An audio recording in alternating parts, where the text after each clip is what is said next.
Hello, and once again, let me extend a real welcome to the listeners to this Double Dorje podcast.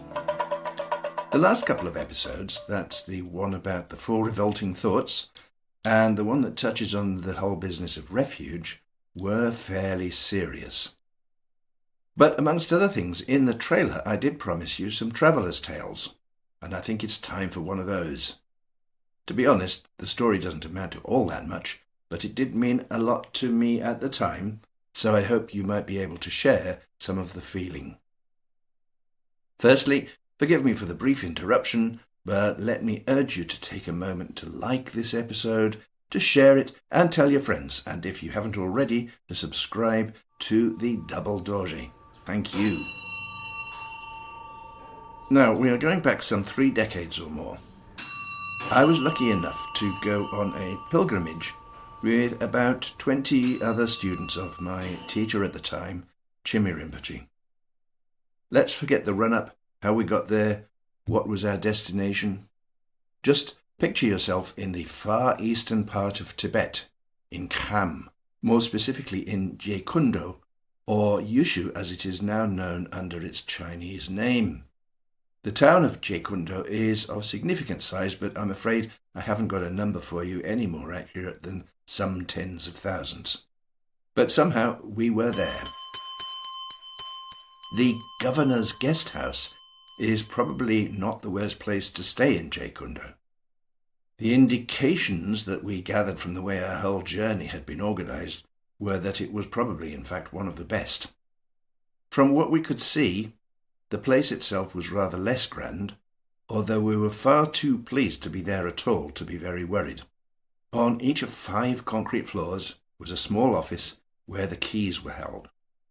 Along the corridors, which seemed always to be wet, stood pots at regular intervals. While these pots were doubtlessly receptacles for spit and nub ends, the colour and odour suggested that they may also have been piss pots. Smells, however, can mislead. It's not as if I went around actually sniffing them, let me assure you.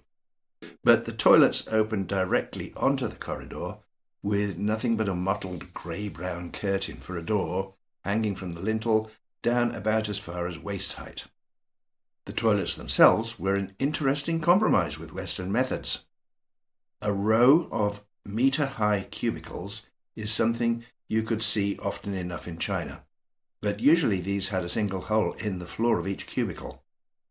In this case, on the other hand, instead of one hole per cubicle, a single tiled trench ran sideways through the floor of the row of cubicles. Now and again, a welcome stream of water would flush through the whole trench. At that stage on our journey, I had learned 3 Chinese characters, namely the character for man, the character for woman, and the character for Beijing. The first 2 are very useful in a lot of circumstances. Here, positioned between the door marked man and the one marked woman, there was a washroom where a galvanized electric boiler produced water that was usually really hot. Its open mains breaker buzzed and sparked continuously. I used to be an engineer, so it was pleasing to see that this circuit breaker was mounted on the concrete external wall, so the danger of starting a fire was in fact quite low. The cheaply made, if I may say so, furnishings of the accommodation rooms had seen better days, and 2 wash basins stood in tubular iron stands, so that a jug of hot water could be fetched from across the corridor and used in privacy. The bed linen was startlingly Chinese, printed in the glaring pinks, reds and pale blues of popular taste, but they did seem to be clean. Like the circuit breaker in the toilet room, some of the light switches here were also bereft of any sort of safety cover, and at least one of our party did have a nasty experience later groping for the light switch in the middle of the night. A few of our party dashed out that evening straight away to do shopping, but most of us simply got clean, rested, ate, chatted a little bit and went to bed. I did venture out briefly with a friend, and walking down the main street, a small, bent and, forgive me for saying so, but grimy old woman came against us and, in passing, pushed some paper money into my friend's hands. We can only speculate, but it seems that the word had gone round that these strange, tall, pale-eyed creatures from another world were in the entourage of an important lama visiting from far away, and that was enough to make them into a suitable object for offerings. I kept the note and treasured it for some years in an envelope, but it was extremely dirty, and somewhere along the line it got lost. The next morning brought me one of the warmest experiences of the whole trip, which is the main part of this traveller's tale.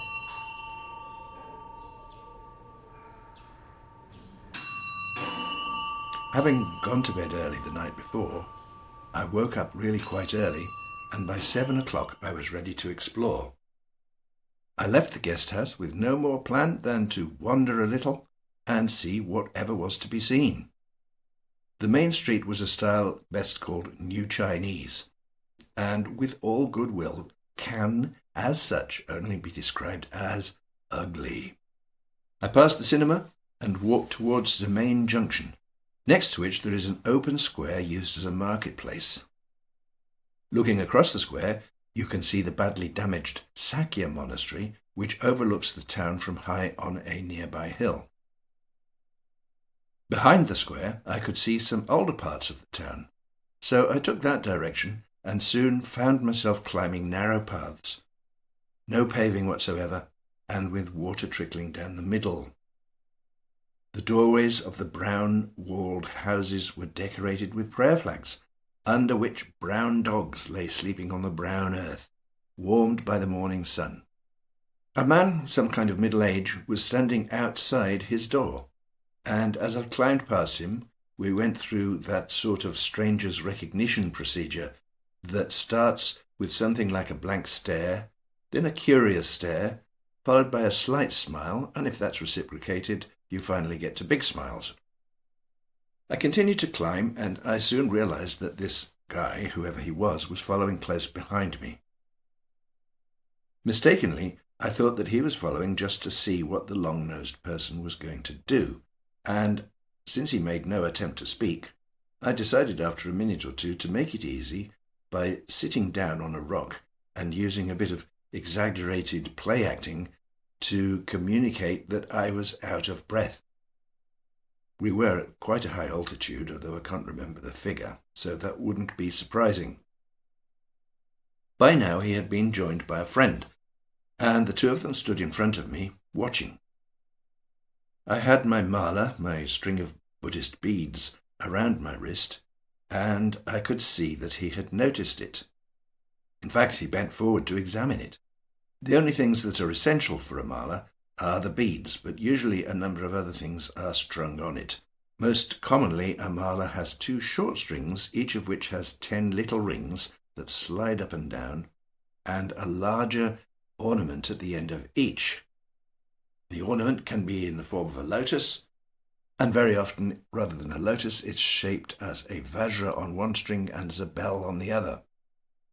With the first, you can count 10 rounds of the mala, and with the second, you can multiply the count again by 10, and in that way count up to 10,000 recitations.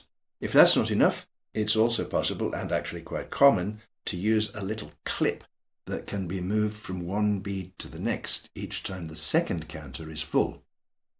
That means it is moved once every 10,000 mantras, and because there are notionally 100 beads on the mala, you can count up to 1,000,000 in that way before you have to take a little note saying, "I done 1,000,000."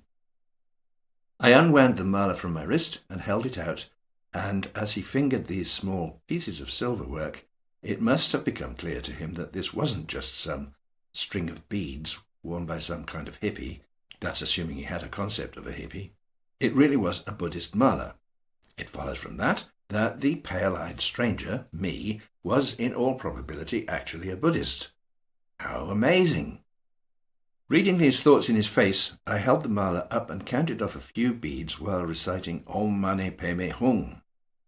The two men smiled at each other and said something which can only have been, "Look, this weird guy is even reciting the mani." Now, it isn't very difficult to know the mani, only 6 syllables after all, so Seeing as how I was encouraged by their response, I began the long mantra of Dorje Semper. This is known as the 100-syllable mantra, and it's probably the best known of the longer mantras. It's used in purification practices. We in fact say 100,000 of them as part of the preliminary practices that I've mentioned in other episodes. Their smiles told me that they were now convinced that I really was a Buddhist. My new friend, if I can call him that, pointed up the hill, saying something in a questioning tone about Korwa, which means going round and round.